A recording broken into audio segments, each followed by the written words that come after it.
நான் கூற வந்தது என்னவென்றால், அதில் நான் கலந்து கொள்ள கைலாயத்திற்கு தான் நான் வர வேண்டும் என்று அல்ல. தாங்கள் எனக்கு இங்கேயே வண்ணம் பூசி விழாவில் என்னையும் பங்கெடுக்க செய்யலாமே.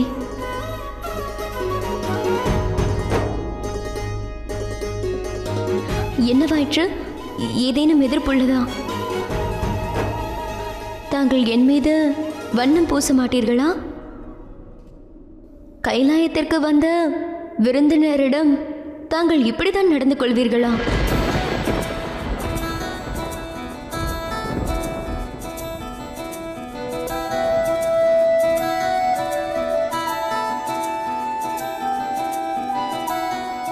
கூறியது சரிதான். தாங்கள் கூறியது போல கைலாயத்திற்கு வந்த விருந்தினரை கவனிப்பது அவசியமானதாகும்.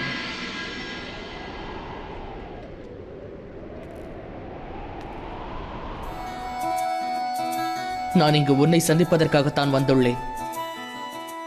மகாராஜாவை நாம் சற்று நேரம் கழித்து கூட சந்திக்கலாம் அல்லவா? அறிவேன் தேவா. நானும் தங்களுடன் காலத்தை கழிக்க விரும்புகிறேன். ஆனால் தாங்கள் இங்கு வந்த பிறகும் அவரை சென்று சந்திக்காமல் என்னிடம் பேசுவதை மகாராஜா அறிந்தால் அவர் மிகவும் வருத்தம் கொள்வார் தேவா. அப்படியென்றால் நான் முதலில் தங்களுடைய மகாராஜாவை சென்று சந்திக்கின்றேன்.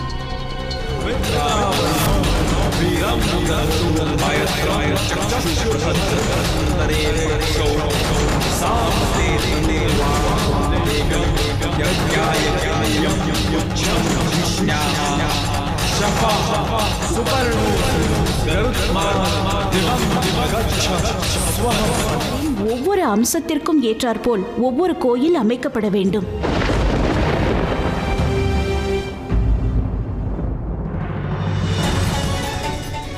அப்படியாவது என் புதல்வனுக்கு எதிராக ஆயுதம் ஏந்த வேண்டிய சூழ்நிலை வராமல் இருக்க வேண்டும் என்பதே எனது வேண்டுதலாகும்.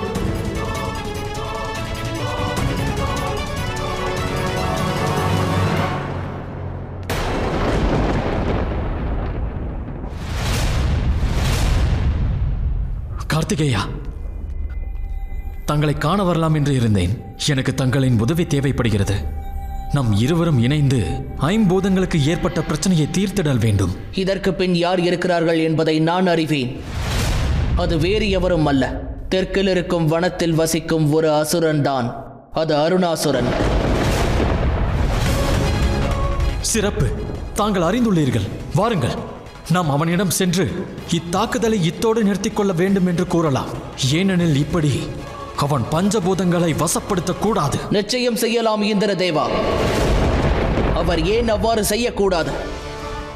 உண்மையில் நான் அவர் இவ்வாறு பஞ்சபூதங்களை தன் வசப்படுத்த வேண்டும் என்று எண்ணுவதை நான் வரவேற்கின்றேன். என்ன கூறுகிறீர்கள்?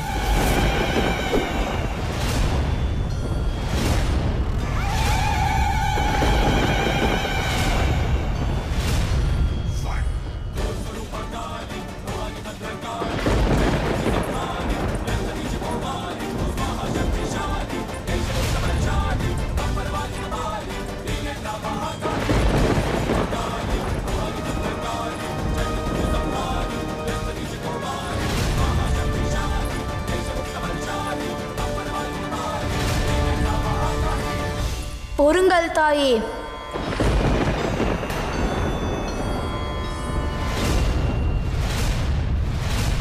என் வழியிலிருந்து விலகிச் செல் விநாயகா. இல்லை தாயே, நான் தங்களின் இந்த அசம்பாவிதத்தை செய்ய விட மாட்டேன் தாயே. கூறியது கேட்கவில்லையா? என் வழியிலிருந்து விலகிச் செல். இல்லை தாயே, நான் நன்மையின் வடிவமாவேன், தங்களின் புதல்வனாவேன். நான் தங்கள் இந்த தீமையை செய்ய விடவே மாட்டேன். நான் ஏற்கனவே என்னுடைய தலையை நான் இழந்து விட்டேன். ஒருவேளை நான் மீண்டும் என்னுடைய தலையை நான் இழக்க வேண்டி வந்தாலும் எனக்கு அதில் எந்த விரோதமும் இல்லை. ஆனால் நான் உயிரோடு இருக்கையில் நான் எனது தமையன் மீது தங்களுடைய மனைவி சதி தன் விருப்பத்தினால் உயிரை விட்டுவிட்டார். ஆனால் என் புதல்வி என்ன தவறு செய்தார்? தவறு செய்யாமல் ஒருவர் ஏன் தண்டனை அனுபவிக்க வேண்டும்? பிறகு எதற்காக மும்மூர்த்திகள் இருக்க வேண்டும்? பிறகு எதற்காக அனைவரும் தங்களை வணங்குகின்றனர்? நல்வழிப்படுத்துவதே மும்மூர்த்திகளின் பணியாகும் அருணாசுரா. ஒன்றை புரிந்து கொள், நாங்கள் கற்றுக் கொடுப்பவர்கள். ஆனால் கற்பவர்களின் கையில்தான் அனைத்தும் உள்ளது. மகாதேவா, தங்களால் எனக்கு இந்த வரத்தை அளிக்க இயலவில்லை என்றால் தாங்கள் சென்று விடலாம். எனக்கு தங்களுடைய எந்த ஒரு உதவியும் எனக்கு தேவையே இல்லை. உன்னுடைய தவமானது உண்மையானது அருணாசுரா. அதை நீ மெய்யான பக்தியோடு முடிவடைத்து விட்டாய். எனவே நீ கேட்கும் வரத்தை நான் அளிக்க விரும்புகிறேன்.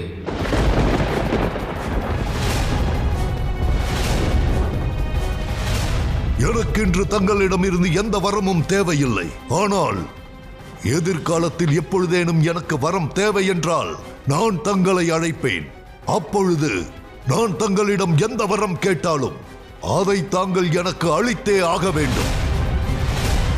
மகாதேவா, நான் அந்த வரத்தை கேட்டு பெறும் நேரம் நெருங்கிவிட்டது. அதன் பிறகு நிச்சயமாக சூரபத்மா,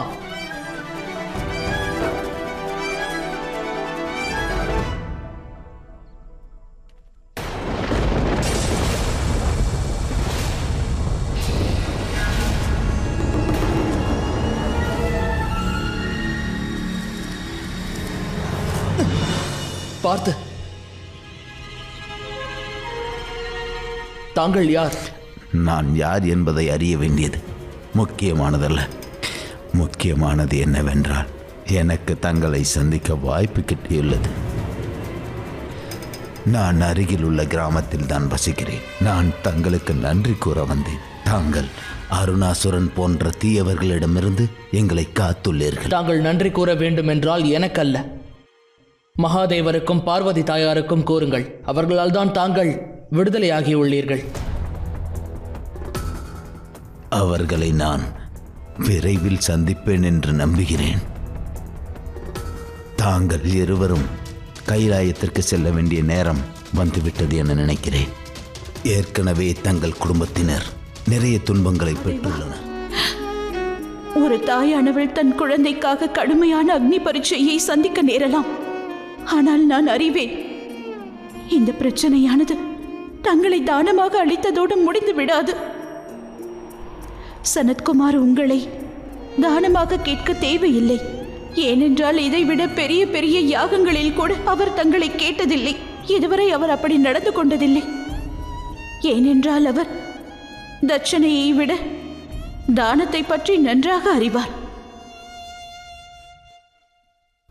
இந்த பிரச்சனையின் பின்னால் இருக்கும் அந்த நபர் யார் என்பதை நான் அறியேன்.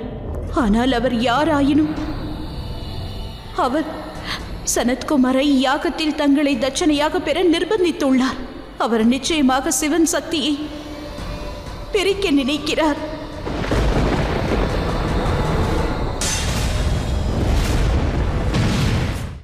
ஆம் கௌரி, விளைந்த இந்த சங்கடத்தின் பின்னணியில் ஒரு தீய சக்தி உள்ளது.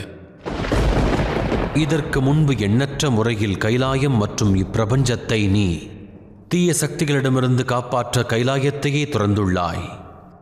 ஆனால் இம்முறை தியாகத்தை நான் மேற்கொள்ள வேண்டும். ஆபத்தான காரியங்களை நீ ஆற்றத் துவங்கிவிட்டாய். அப்படியென்றால் நிச்சயமாக நீ பெற்றோர்களை காப்பதற்காக குழந்தைகள் எச்சங்கடத்தையும் எதிர்கொள்வார்கள் என்றறிவாய்.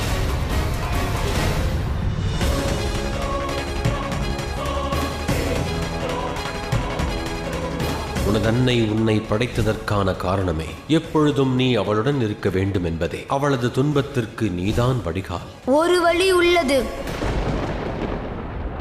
தாயார் எந்த உணர்வுகளை இழந்து விட்டு நிற்கின்றாரோ அந்த உணர்வுகளை நாம் வெளிக்கொணர வேண்டும்.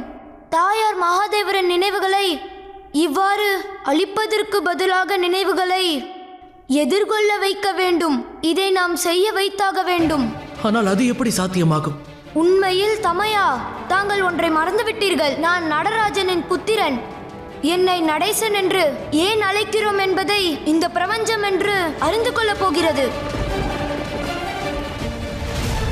ஏனெனில் என்று நான் எனது தாயாருக்காக இந்த பிரபஞ்சம் கற்பனை செய்து கூட பார்க்க இயலாத ஒரு வடிவம் எடுக்கப் போகிறேன்.